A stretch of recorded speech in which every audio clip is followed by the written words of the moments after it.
Hello and welcome to another writing segment with Professor Dennis. This segment is on process analysis, or more simply put, the how-to paper.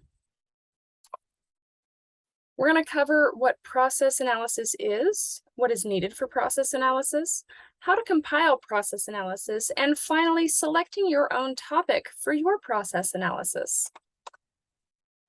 While process analysis is referred to as the how-to style of paper, it's more than just that.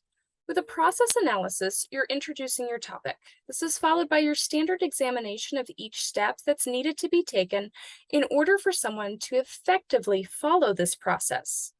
The real addition comes when you also evaluate how effective each step is. This is preheating the oven really effective when baking a frozen pizza? Does it really matter if you follow every little step in mixing your paint colors?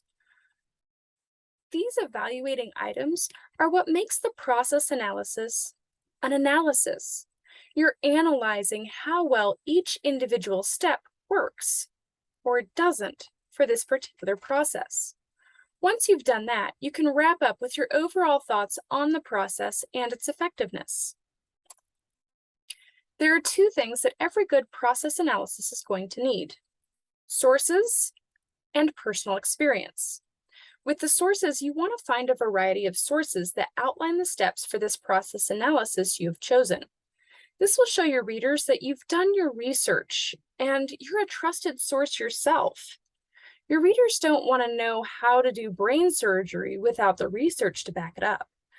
Not that you'd be doing that at this stage of your education, but you get the gist. Your second must-have is personal experience.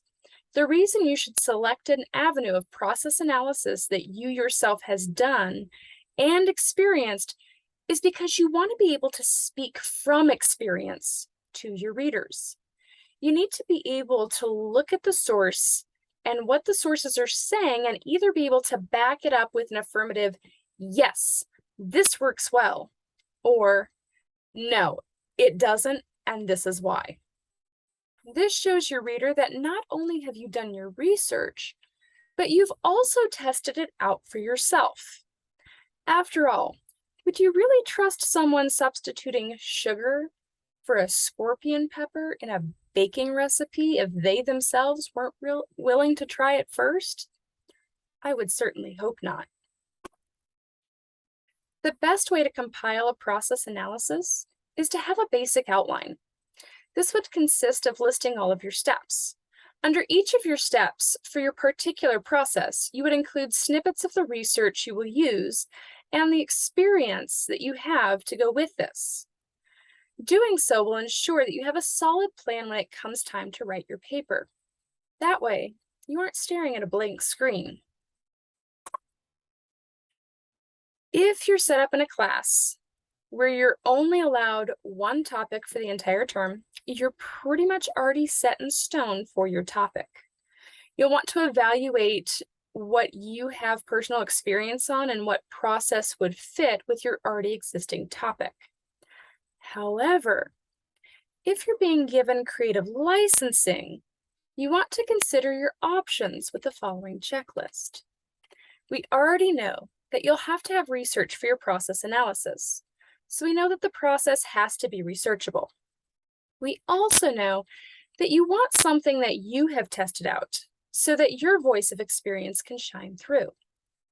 The last marker of a good process analysis is that it's a process that fits your personality. I've seen topics from how to make the best coffee, to how to go on a blind date, to the best way to pass a football. What do all of these topics have in common? They're unique to the writer. You want that for you.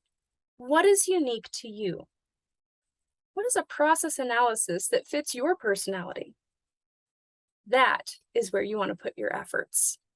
I hope you found this helpful. If you have any questions, comments, or concerns, please do not hesitate to reach out using that email icon in your learning management system. Thanks so much, and I'll catch you on the flip side.